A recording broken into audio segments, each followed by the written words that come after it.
দেরি হয়ে যাচ্ছে মা, হলো? আমি রেডি, চলো।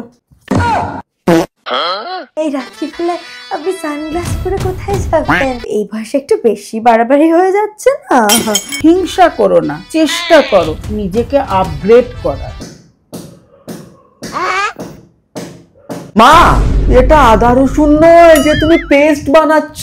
আমাকে কি গাইয়া মা পেয়েছো? নিজেরা আইফোন ব্যবহার করো আর আমি এই কিপ্যাড ফোন ব্যবহার করব। এক্ষুনি চল, আমাকে আইফোন 17 কিনে দিবি। আফটার অল আমি নিজেকে আপগ্রেড করছি।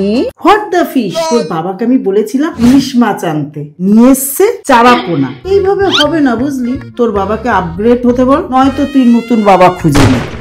বুড়ো বয়সে এরকম ভীমরাতি একটু ধরে, কিন্তু আপনি আপনার পেশেন্টকে যে স্বাস্থ্য পরিষেবাটা দিচ্ছেন সেটা কবে আপগ্রেড করবেন? ঠিকই ধরেছেন, আমি আপনার উদ্দেশ্যেই বলছি। যত স্বাস্থ্য পরিষেবা কেন্দ্র আছে, ডক্টর চেম্বার্স, আপনাদের জন্যই এটা। এখন কিন্তু বেশিরভাগ পেশেন্ট ঘরে বসেই মোবাইলের মাধ্যমে স্বাস্থ্য পরিষেবার বুকিং করে। ব্যাস এই কারণেই স্বাস্থ্য পরিষেবাগুলোতে পেশেন্ট কমতে শুরু করছে। যেহেতু মোবাইল অ্যাপসে আপনার সার্ভিস নেই, তাই পেশেন্ট বুকিং এর সময় আপনাকে খুঁজে পায় না। আর আমরা জানি এই পরিষেবাগুলো পেশেন্টকে দিতে গেলে অনেক খরচ। তাই ইজি হেলথ নিয়ে এসছে অ্যাপস নির্ভর 24 ঘন্টা নিশ্চিত বুকিং পরিষেবা, যাতে পেশেন্টের যে কোনো প্রবলেমে বুকিং করার সময় প্রথমেই আপনাকে খুঁজে পায়। আপনি ক্লিনিকে সবসময় থাকুন বা না থাকুন, আপনার স্বাস্থ্য পরিষেবা সবসময় পেশেন্টের মোবাইল স্ক্রিনে হাজির।